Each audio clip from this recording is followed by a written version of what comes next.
nom puissant de Jésus, nous t'avons ainsi prié et nous disons Amen. Amen. Amen. Amen. Alors, en tout cas, que le Seigneur soit béni. Je vais appeler.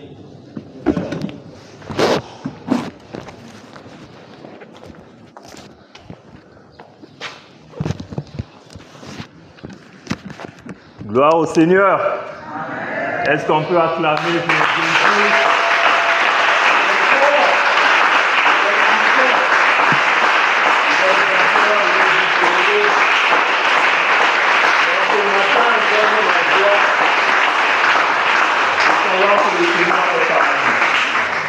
Savoir que Dieu est là. Et je me sens déjà tout excité en moi parce que l'Esprit de Dieu est en train de me violer. Et je me sens excité parce que je sais que nous sommes dans l'alliance. Et nous sommes là encore pour dire gloire au Seigneur pour ce salut, pour dire gloire au Seigneur pour cette bonne nouvelle qu'on nous a présentée selon Hébreux 12. Mais j'ai une bonne nouvelle et aussi une mauvaise nouvelle. La bonne nouvelle, Jésus est là. La mauvaise nouvelle, Jésus est là. Vous allez me dire, mais comment Jésus est là est une mauvaise nouvelle? C'est une mauvaise nouvelle si ton cœur n'est pas disposé. C'est une mauvaise nouvelle si ton cœur est endurci. Pourquoi? Parce que notre cœur est un champ de bataille. Et c'est sur ce thème que j'aimerais qu'on puisse s'édifier en ce matin. Mon cœur comme étant un champ de bataille. Mon cœur comme étant un champ où il y a une guerre. Et cette guerre, il n'y a que deux opposants qui sont là. Il y a le camp de l'ennemi, du malin, et il y a le camp de notre Seigneur Jésus-Christ. Et c'est nous qui allons décider quel camp va l'emporter. C'est nous qui allons décider quel camp va gagner. Et j'ose croire que pour tous présents ici, nous allons prendre la bonne décision qui est celui de laisser le Seigneur régner, comme nous l'avons entonné, qu'il puisse gagner cette guerre. Et sur ce, avant qu'on puisse prendre nos versets de base, j'aimerais d'abord prendre un exemple dans la parole de Dieu, où on nous parle de la guerre. On se souvient de la guerre des Philistins et des Israélites. Et nous sommes dans 1 Samuel 17. 1 Samuel 17, on va prendre du verset 43 au verset 47. 1 Samuel 17, le verset 43 au verset 47. Je vais lire. Le Philistin dit à David, « Suis-je un chien pour que tu viennes à moi avec des bâtons ?»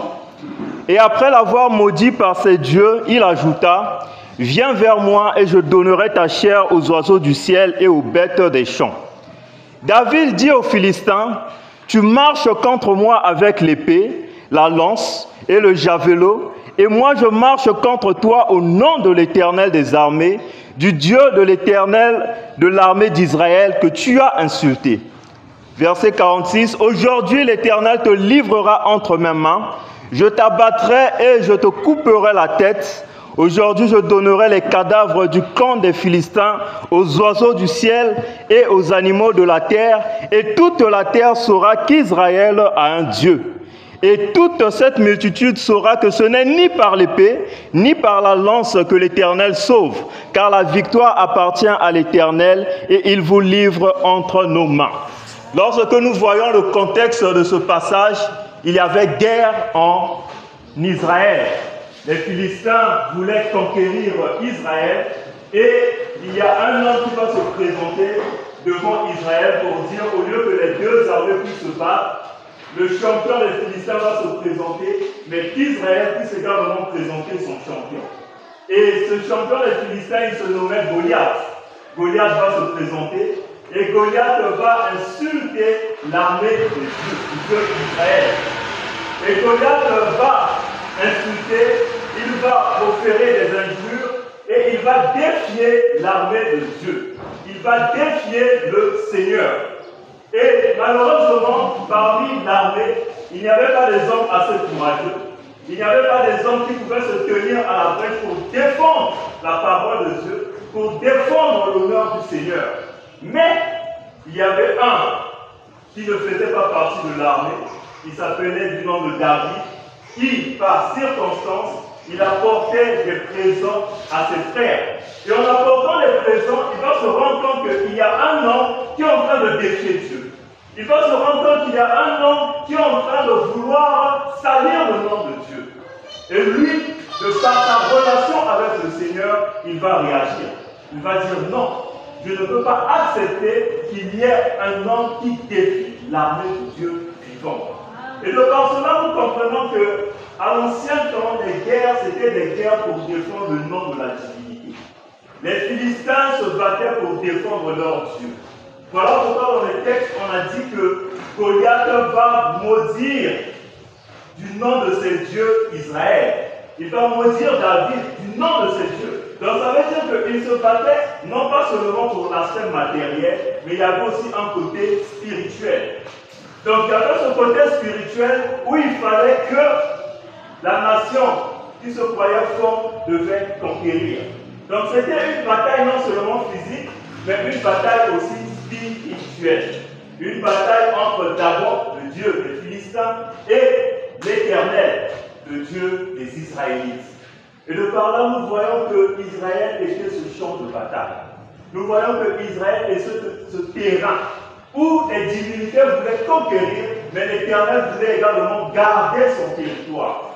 Et cela préfigure ton cœur. Cela préfigure mon cœur, qui est également ce champ de bataille. Malheureusement pour nous, nous naissons déjà avec la révolte. Nous naissons déjà dans le camp des Philistins. Nous naissons déjà dans le camp, on va dire, des vaincus, parce que le diable est destiné à être vaincu. L'homme naît dans le péché, l'homme grandit dans l'iniquité, donc l'homme est déjà acquis à la cause de l'ennemi. Et lorsque nous naissons, nous pensons que nous sommes dans le véritable camp, mais un jour, l'Éternel se présente à nous et c'est là que la guerre commence.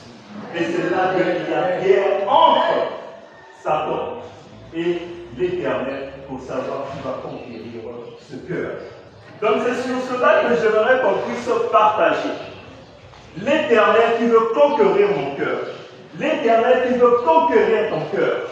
Nous présentons généralement l'Évangile sous l'angle de l'amour, mais nous oublions également que l'Évangile se présente également sous l'angle de la guerre. L'Évangile se présente également sous l'angle où il nous faut entrer dans l'arche, sinon nous allons périr. C'est un message solennel.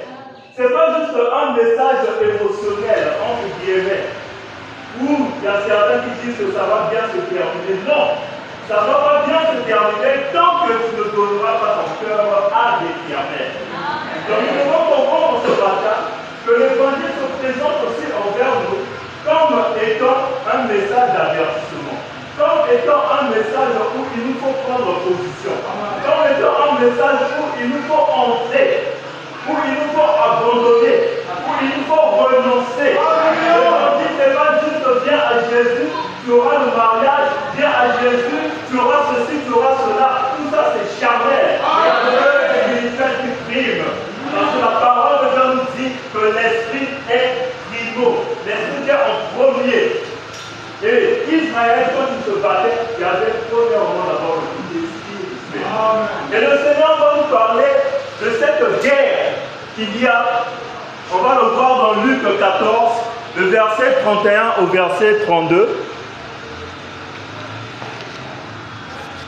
Luc 14,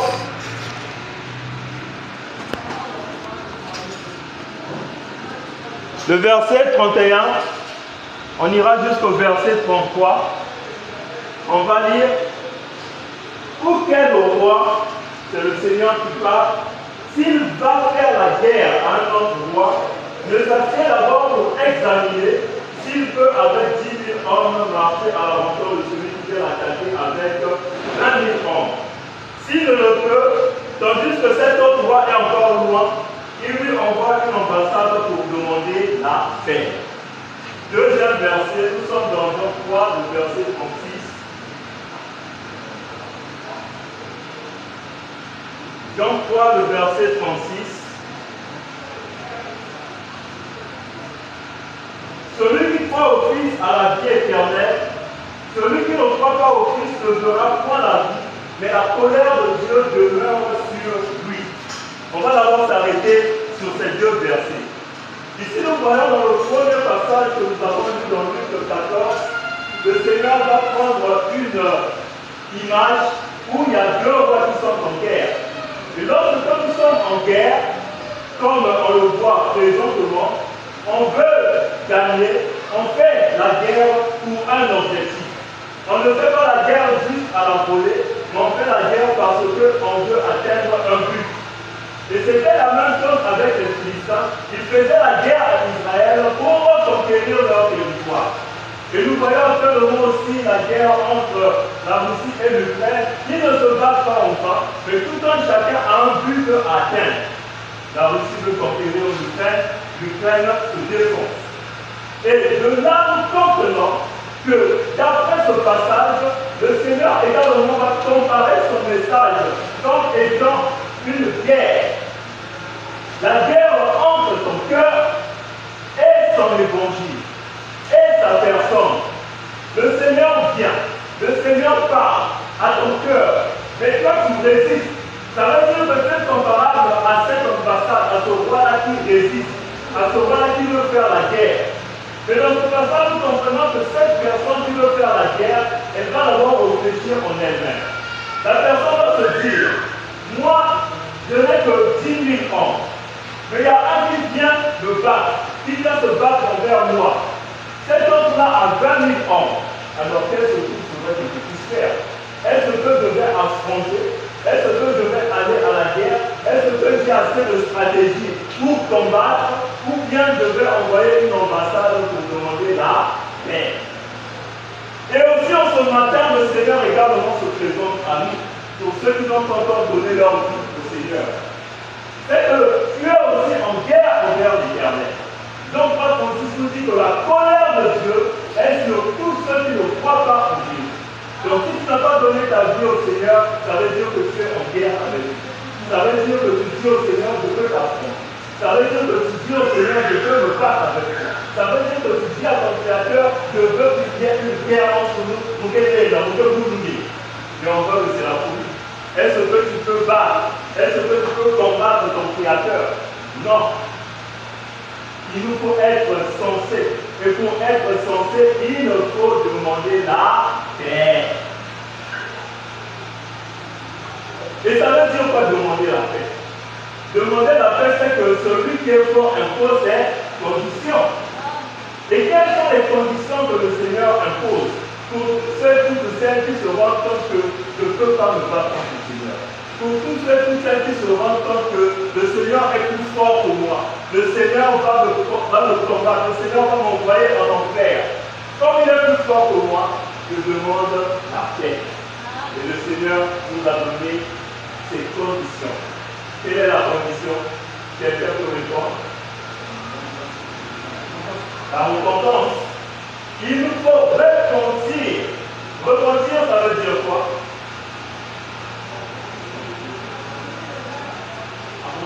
Abandonner le mal. Donc ça veut dire que c'est la condition que le Seigneur met devant l'humanité. Il nous faut nous repentir. Il nous faut abandonner.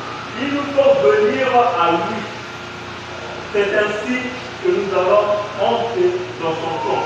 C'est ainsi que nous allons entrer dans son royaume. La repentance. Quelle est la condition pour faire la paix envers le Seigneur?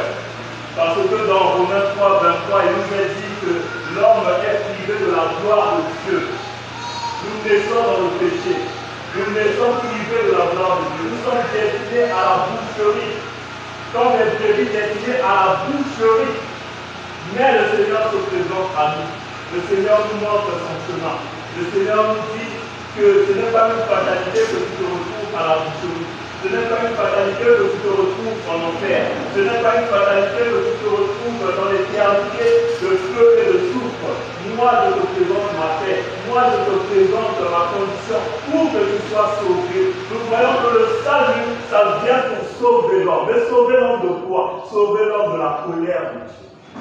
Et nous oublions très souvent que notre Dieu est aussi un feu dévoué. Notre Dieu est aussi un Dieu qui est en colère. On le voit dans Psaume 2. Les nations se sont liguées. les nations se sont levées pour combattre contre le roi des rois. Ils se sont dit qu'on va enlever les liens de la loi, les liens de la parole de Dieu. Et le Seigneur, du haut de son trône, il nous a dit qu'il rit Dieu, il se compte d'eux. Il dit que j'ai intronisé mon fils sur la montagne sainte et il régnera. Les nations sont destinées à la ruine si ces derniers n'acceptent pas les conditions de la paix.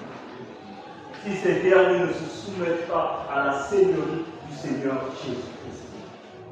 Et le parent, nous comprenons que lorsque nous venons auprès du Seigneur, nous devons réaliser l'éternité qu'il y a dedans. Nous devons réaliser que la mort aussi est là. Nous devons réaliser que nous devons préparer notre avenir. Voilà pourquoi au début je nous ai dit que c'est une bonne nouvelle que Dieu soit là, mais c'est aussi une mauvaise nouvelle. C'est une bonne nouvelle si ton cœur est disposé, si ton cœur est ouvert, si ton cœur accepte l'évangile. Comme on l'a pris hier avec les jeunes, si nous ouvrons notre cœur à la lumière de Dieu, et cette lumière va chasser les ténèbres de nos cœurs. Mais c'est une mauvaise nouvelle si tu t'endurcis dans le péché. C'est une mauvaise nouvelle si tu te compares à Pharaon, si tu veux ressembler à Pharaon. Pharaon, malgré la paix de Dieu, il a endurci son cœur. Et en ce matin, j'aimerais vous dire, n'endurcissons pas le cœur. J'aimerais vous dire, soyons de ceux qui sont flexibles à la parole. De ceux qui sont flexibles au message de l'évangile. De ceux qui sont flexibles au message de la réconciliation. Ici, il nous est parlé des ambassades. Et j'aimerais vous dire également que nous sommes des ambassadeurs. 2 Corinthiens 5.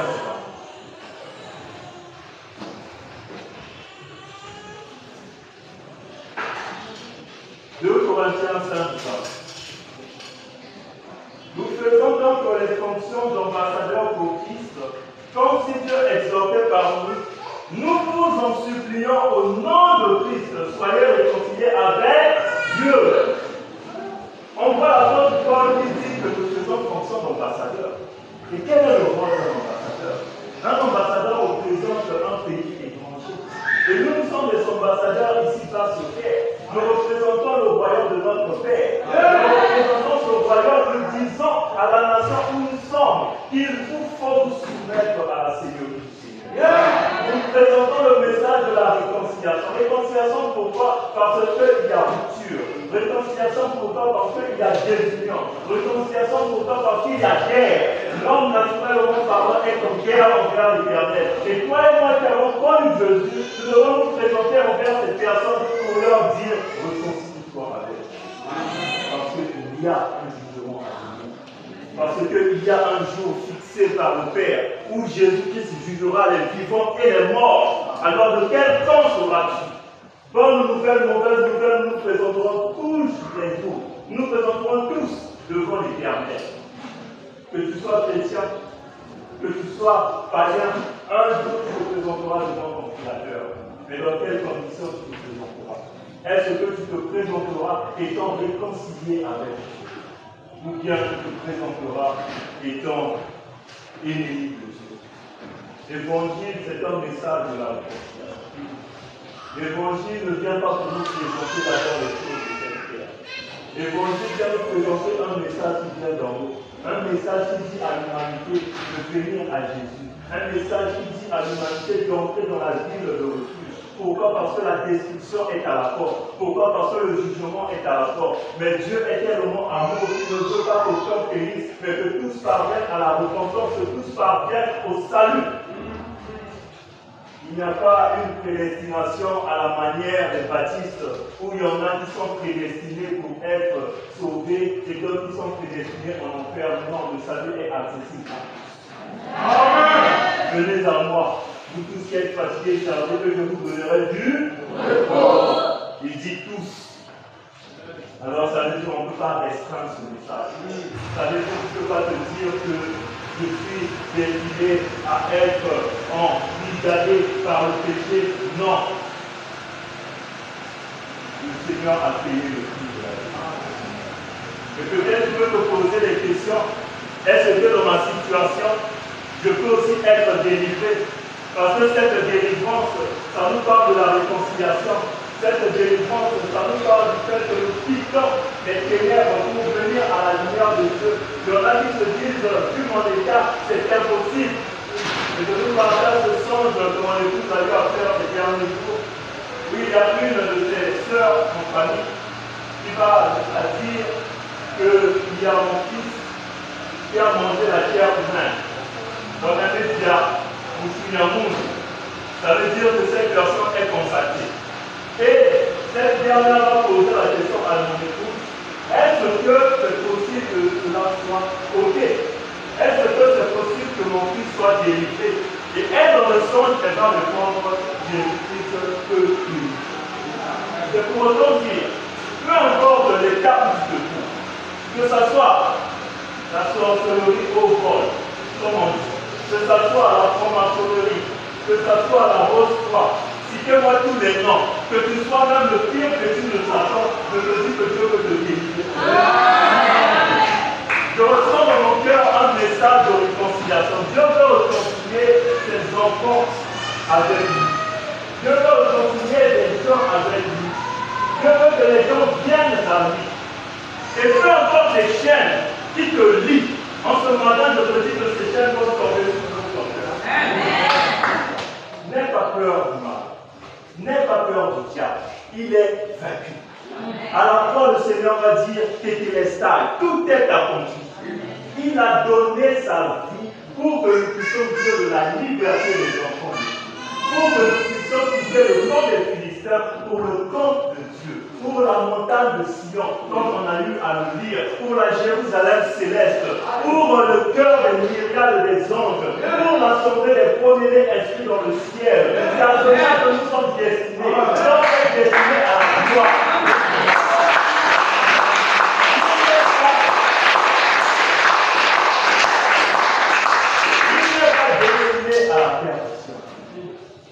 Dans Timothée, c'est l'histoire. Dieu veut que tous les hommes soient sauvés. Ça veut dire que c'est le désir profond de Dieu. Pourquoi? Parce que le Seigneur se rend compte que l'enfer n'a pas été créé pour les hommes, mais ça a été créé pour le diable, pour ses démons. Il ne veut pas que nous puissions suivre ce malin, non. Mais il veut que tous puissent advenir à sa gloire éternelle. La réconciliation. Es-tu réconcilié avec le Seigneur? Es-tu guéri? Est-ce que tu te sens encore lié? Est-ce que le péché te lie encore? En ce matin, Dieu te délivre. En ce matin, Dieu peut t'affranchir de ça. Et lorsque nous parlons de cela, nous voyons que, comme on a eu à le dire, ce message de paix, c'est la repentance, la base. Mais comment nous devons nous repentir? Comment nous devons venir au Seigneur? Quelle disposition du cœur on doit manifester? On va aussi le voir. On va prendre Psaume 25. Psaume 25.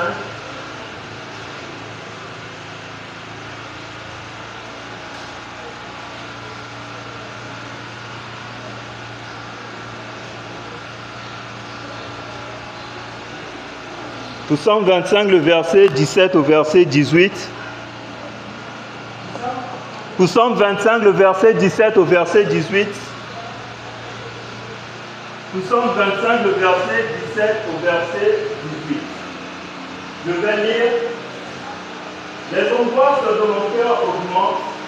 Tire-moi de ma détresse. Vois ma misère et ma peine et pardonne tous mes péchés. Dans ce passage, on se rend compte que la personne qui reconnaît qu'elle est en guerre envers l'Éternel, parce qu'être en guerre, c'est vivre dans le péché, comme c'est dans le péché, tu es en guerre envers l'Éternel. Mais cette repentance te pousse à aller vers ce Dieu. Cette repentance te pousse à aller vers ce roi. Et le message que vous vient délivrer à ce roi, c'est celui de reconnaître ton état. C'est celui de reconnaître ta misère. C'est celui de reconnaître que tu es un pécheur. C'est celui de reconnaître que tu as failli. Et ici nous disons, les angoisses de mon cœur augmentent, tire-moi de ma détresse.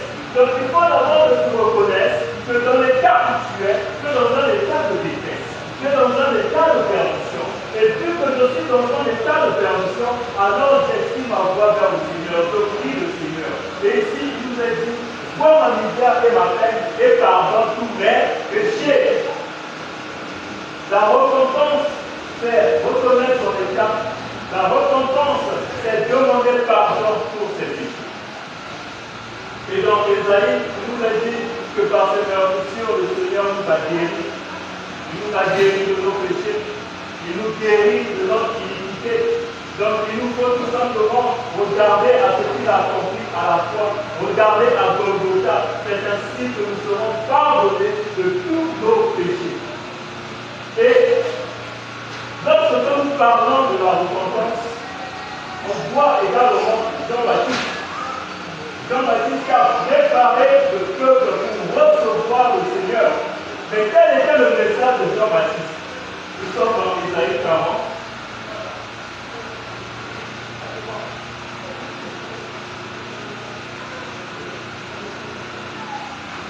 Ésaïe 40, le verset 2 au verset 5. Ésaïe 40, le verset 2 au verset 5. On va lire. Parlez au cœur de Jérusalem et criez-lui que sa servitude est finie, que son iniquité est expiée, qu'elle a reçu de la main de l'Éternel au double de tous ses péchés, une fois plus.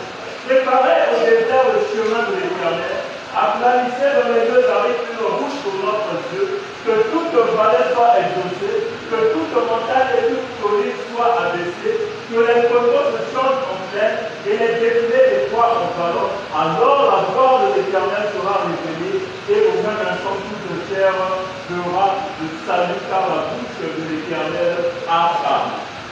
Jean-Baptiste également était un ambassadeur. Et étant ambassadeur, il va présenter ce message. Il va dire à la nation, et la nation d'Israël symbolise nos cœurs, il va dire à nos cœurs que la servitude est finie. Il va dire à nos cœurs qu'il y a la possibilité que l'iniquité soit expiée. Et pour cela, il faudrait que nous puissions venir à lui. Quand la parole de Dieu nous dit ici, d'aplanir les deux arides, pour notre Dieu, ça veut dire que nos cœurs doivent s'aplanir. Ça veut dire que l'orgueil doit tomber, l'orgueil est dans le cœur humain. Les lieux élevés doivent être rasés. L'orgueil humain qui ne veut pas venir au Seigneur.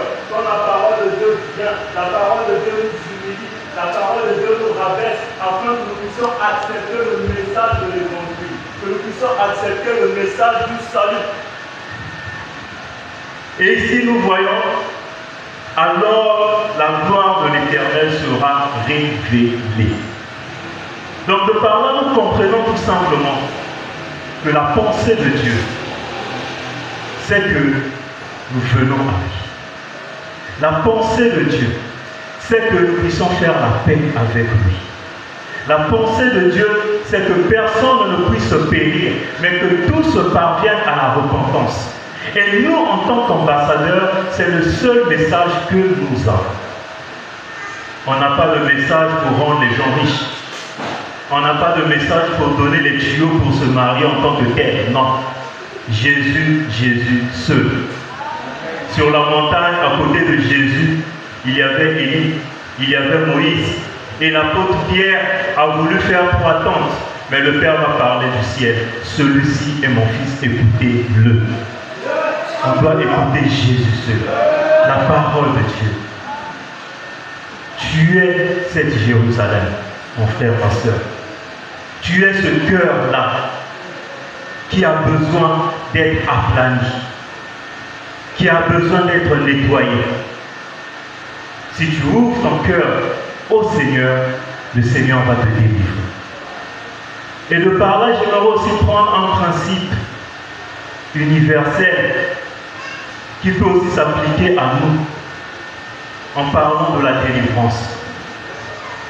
Lorsque nous sommes dans le Seigneur, on se dit que les choses viendront naturellement. On se dit que les choses vont venir, que l'on prie ou pas.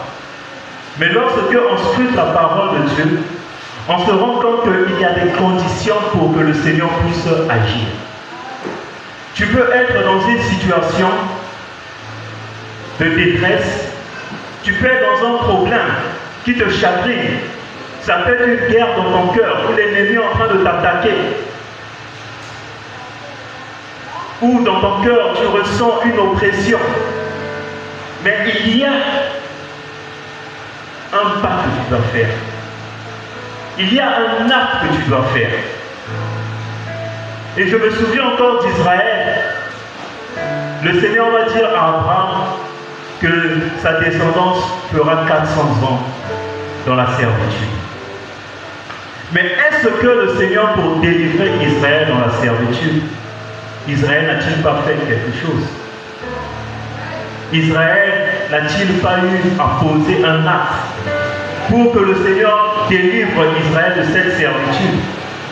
La servitude, c'est vrai, on l'a vu premièrement, ça nous parle de ceux qui ne sont pas dans le Seigneur. Ça nous parle de ceux qui sont en guerre, qui ne connaissent pas Dieu.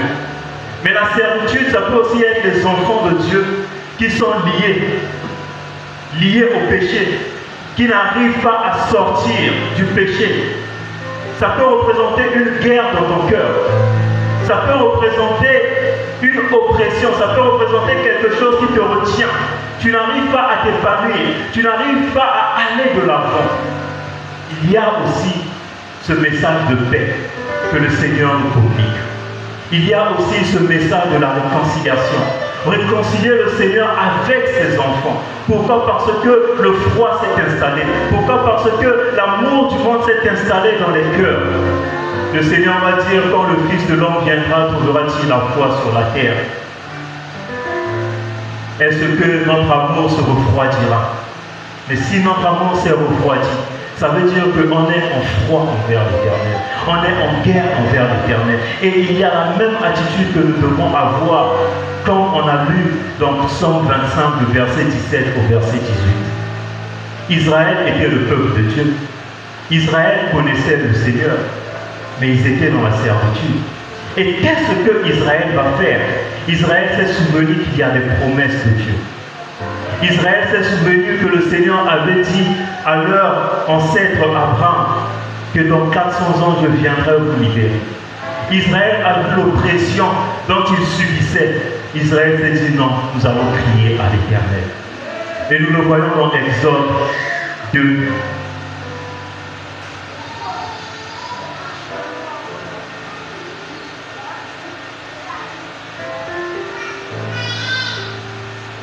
Exode 2, le verset 23 au verset 25. Longtemps après, le roi d'Égypte mourut, et les enfants d'Israël gémissaient encore sous la servitude et poussaient des cris. Ces cris que leur arrachait la servitude montèrent jusqu'à Dieu. Dieu entendit leur gémissement et se souvint de son alliance avec Abraham, Isaac et Jacob. Dieu regarda les enfants d'Israël et il en eut compassion. Israël a vu son état. Israël a vu sa marche. Israël a vu que ça n'allait pas. Israël a crié. Ici, il nous est dit que Dieu entendit leur gémissement. Dieu regarda les enfants d'Israël. Donc pour que le Seigneur puisse avoir ce regard favorable envers Israël, il a fallu que Israël puisse crier à Dieu. Il a fallu que Israël puisse gémir. Il a fallu que Israël puisse supplier. La réconciliation, ce n'est pas seulement envers les païens, mais même lorsque nous sommes dans le Seigneur, il y a besoin de foi de réconciliation. Lorsque nous sommes tombés, lorsque nous nous sommes refroidis, il y a besoin que nous puissions venir à Dieu, que nous puissions crier à Dieu. Le Seigneur, avant d'agir, il a fallu qu'il amène ce peuple à ce stade-là, au stade où il va crier, au stade où il va gémir, au stade où il va chercher la face de Dieu. Mais dans le tas où tu es, quel est ton état? Quelle est ton attitude? Est-ce que tu cherches la face de Dieu? Est-ce que tu cries à Dieu? Est-ce que tu gémis? Tu vois combien le péché est en train de régner dans ta vie. Tu vois combien tu es sous l'oppression, que ce soit de la sorcellerie. Tu vois combien l'ennemi est en train de malmener ta famille. Mais quelle est ton attitude? C'est une guerre où il faut vaincre.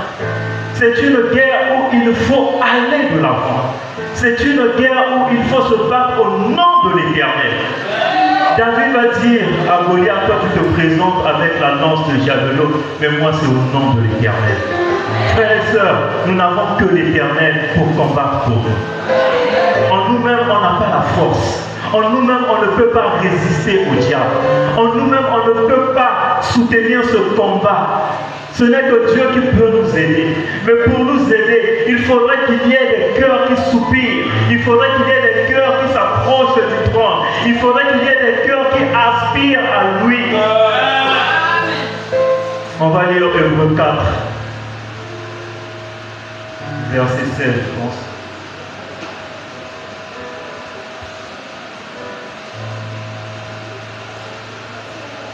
Hébreux 4, le verset 16. Approchons-nous donc avec assurance du trône de la grâce, afin d'obtenir miséricorde et de trouver grâce pour être secouru dans nos besoins. Tu veux être secouru. Pourquoi tu as besoin du secours? Parce que tu te rends compte que l'ennemi a vaincu. Tu te rends compte que l'ennemi a pris position dans ta vie. Il nous faut nous approcher du trône de la grâce afin d'être secouru, afin d'obtenir miséricorde. Qu'est-ce que tu fais pour combattre ce péché dans ta vie? Qu'est-ce que tu fais pour combattre cette situation où tu sais que ce n'est pas la volonté de Dieu, où tu sais que ce n'est pas le dessein de Dieu pour toi? Le Seigneur t'a emmené là pour te dire, tu dois gémir. Le Seigneur t'a emmené là pour te dire, face à cette situation, tu dois t'approcher de son trône. Le Seigneur t'a emmené là pour te dire, avant qu'il puisse te secourir, il doit voir la disposition de ton cœur. Il doit voir si tu vas crier à lui, comme Israël. Israël a crié à lui pour qu'il soit soutenu, pour qu'il soit secouru. Il y a des batailles qu'on remporte que sur nos genoux. Il y a des combats qu'on remporte que dans la prière. Les anciens peuvent être limités. L'Église peut être limitée. Mais ta relation avec le Seigneur dans l'intimité, ça peut déclencher des choses. Ayons une vie intime avec le Seigneur. Ayons une vie où nous faisons confiance au Seigneur. Ayons une vie où nous nous attendons au Seigneur. Et nous voyons que le fait que Israël s'est attendu à Dieu, Israël a été délivré. 2 Corinthiens 7.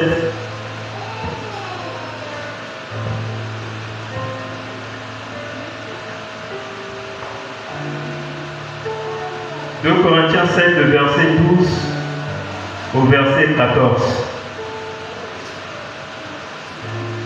La parole de Dieu dit, l'Éternel apparut à Salomon pendant la nuit et lui dit, j'exauce ta prière et je choisis ce lieu comme la maison où l'on devra m'offrir des sacrifices. Quand je fermerai le ciel et qu'il n'y aura point de pluie, quand j'ordonnerai aux sauterelles de consumer le pays, quand j'enverrai la peste parmi mon peuple, si mon peuple sur qui est invoqué mon nom s'humilie, prie et cherche ma face, et s'il se détourne de ses mauvaises voies, je l'exaucerai des cieux, je lui pardonnerai son péché et je guérirai son pays. Ici nous voyons l'Éternel pose une condition pour que le ciel puisse s'ouvrir sur son peuple. Ça veut dire qu'il y a aussi une condition sur ta vie. Une condition pour que le Seigneur intervienne. Et ici, il nous a dit qu'il faut que nous puissions invoquer son nom, que nous puissions nous humilier, que nous puissions prier, que nous puissions chercher sa face. Et c'est ainsi qu'il va agir, c'est ainsi qu'il va guérir. Tu cherches l'intervention de Dieu dans ta vie, mais quelle attitude as-tu? Tu veux voir la gloire de Dieu dans ta vie, mais qu'est-ce que tu fais pour que cette gloire soit manifeste? Ici, nous voyons que le Seigneur donne cette condition. Avant que j'intervienne, peut-être qu'il y a une situation qui ronge ton cœur. Ça peut être professionnel, ça peut être familial. où tu te sens abattu, tu te sens déboussolé, tu te sens découragé. Tu es dans un état où tu te rends compte que cette guerre, tu es en train de la perdre. Mais ce matin, j'aimerais te dire que tout est possible avec Dieu. Dans ce que tu es en train de traverser, Dieu peut agir, pourvu que tu ouvres ton cœur, pourvu que tu cherches sa face, pourvu que tu t'humilies, pourvu que tu pries, pourvu que tu le supplies. Dans la parole de Dieu, toutes les fois où le peuple du Seigneur a respecté cette condition, le Seigneur intervient. Ça veut dire qu'on n'a pas d'excuse à être faible dans la foi. On n'a pas d'excuse à vivre dans le péché. On n'a pas d'excuse à être vaincu à chaque instant par l'ennemi. On n'a pas d'excuse. Pourquoi? Parce que toutes les provisions sont données dans la parole de Dieu pour vaincre. Les provisions sont données dans la parole de Dieu pour manifester la gloire de Dieu, pour que le Seigneur intervienne dans notre situation. Si mon peuple, c'est une condition, s'humilie, prie, cherche ma face. On voit également avec Samuel, c'était la même chose. Le peuple était dans le péché. Ils avaient oublié le nom de l'Éternel. Chacun vivait comme bon lui semblait. Mais Samuel s'est tenu à la brèche et Samuel a intercédé. Samuel a amené le peuple à abandonner les idoles. Samuel a amené le peuple à abandonner les Astartés, les Baals. Et le Seigneur a intervenu. Le Seigneur a délivré Israël. On peut encore prendre les 3 Hébreux. Ils se sont maintenus fermes dans leur relation avec le Seigneur, et dans la fournaise il y avait un 4e homme. Et ce 4e homme, c'était Jésus, pour les soutenir, pour les secourir. Pourquoi? Parce qu'ils ont crié à Dieu, parce qu'ils se sont humiliés, parce qu'ils ont prié, et le Seigneur est venu, le Seigneur est intervenu, le Seigneur les a délivrés. Vous savez, même pour le Seigneur Jésus-Christ, il nous a dit, puisqu'il connaît mon nom, puisqu'il intercède, je le délivrerai.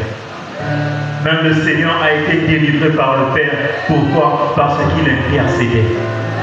Sur la croix, il va dire, Père, pardonne-leur. Ils ne savent pas ce qu'ils font. On voit un cœur plein d'amour. Un cœur qui regarde le Seigneur. Un cœur qui s'humilie. Mais nous, qu'est-ce que nous faisons? Lorsque il y a le péché, au lieu de regarder au Seigneur, de courir vers le Seigneur, de fois nous courons vers les hommes. Avant d'aller vers les hommes, il faut aller vers le Seigneur. En ce matin, tu dois te rendre compte que ton cœur est un terrain de bataille. Et même étant chrétien, la guerre continue. Pourquoi? Parce que la chair est là. Pourquoi? Parce que le monde nous entoure. Pourquoi? Parce que l'ennemi est là pour nous tenter également. Donc la guerre est là, mais cette guerre, si on ne tient pas ferme, on va tomber. Si on ne tient pas ferme, on va succomber. Pour tenir ferme, il faut se maintenir dans le message de paix. Et ce message de paix, comme nous l'avons lu dans 2 Corinthiens 7, 20, soyez réconciliés avec Dieu. La réconciliation par rapport à sa vie. Est-ce que je marche dans la sainteté? La réconciliation par rapport à sa vie. Est-ce que je plais au Seigneur? Est-ce que je marche dans la sanctification sans laquelle personne ne verra le Seigneur? Personne ne verra la gloire de Dieu. La guerre. Pour être victorieux dans cette guerre, respectons tout simplement ces principes. On voit dans la parole de Dieu, la plupart qui ont respecté ces principes ont obtenu gain de cause. Le frère nous a parlé de Hébreux 12. Mais si on prenait Hébreux 11, on voyait les héros de la foi. On voyait que c'était des hommes qui ont fait des merveilles avec le Seigneur. Tout simplement pourquoi? Parce qu'ils regardaient à l'Éternel. D'Abraham, il nous a dit qu'il avait les regards vers la cité céleste. Il ne regardait pas aux circonstances. Il ne regardait pas à ce qui l'entourait, mais il a regardé à la Jérusalem céleste. Ça veut dire que pour vaincre, il nous faut avoir ce regard perçant, ce regard où nous regardons à l'éternité, où nous ne considérons pas seulement les choses sous un regard temporel, où on ne voit pas seulement les choses sous un regard matériel, mais on se rend compte que cette guerre c'est pour l'éternité. On se rend compte que cette guerre c'est où est-ce que j'irai dans l'éternité. Est-ce que j'irai auprès de mon Seigneur, de mon Sauveur, ou est-ce que je serai écarté de lui?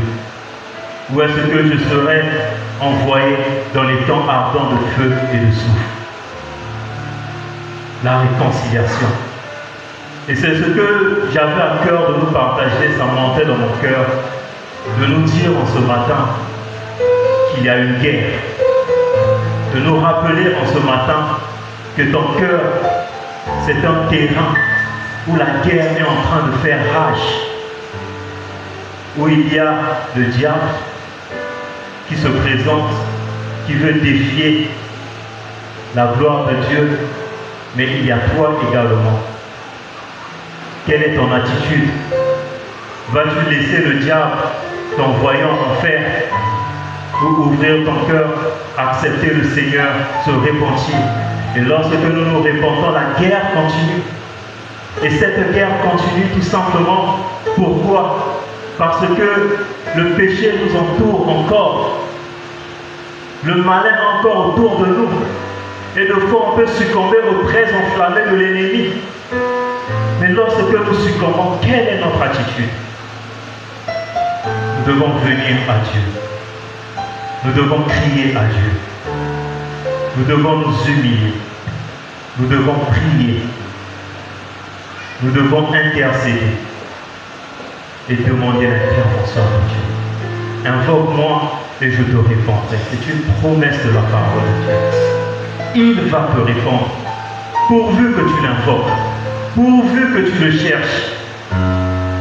La parole de Dieu nous invite à nous approcher du trône de la grâce. C'est un appel que le Seigneur fait encore en ce matin de venir.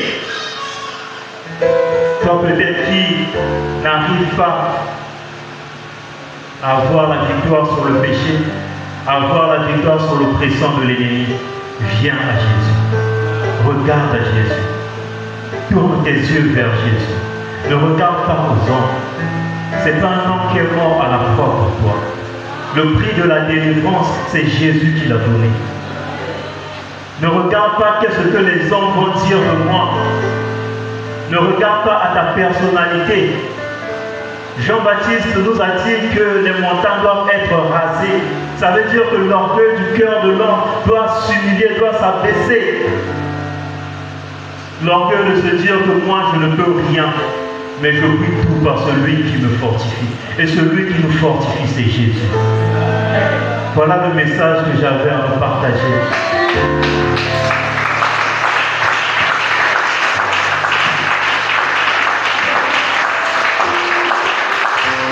La guerre. J'aimerais tout simplement, si tu as été touché, comme on a eu à le lire, tu vas te lever et tu vas crier à Jésus. Par rapport à ce que tu es en train de vivre, par rapport à ce que tu es en train de traverser, comme le peuple d'Israël, tu vas dire au Seigneur, interviens. Comme le peuple d'Israël, tu vas dire au Seigneur, agis. Tu te rends compte que tu es lié.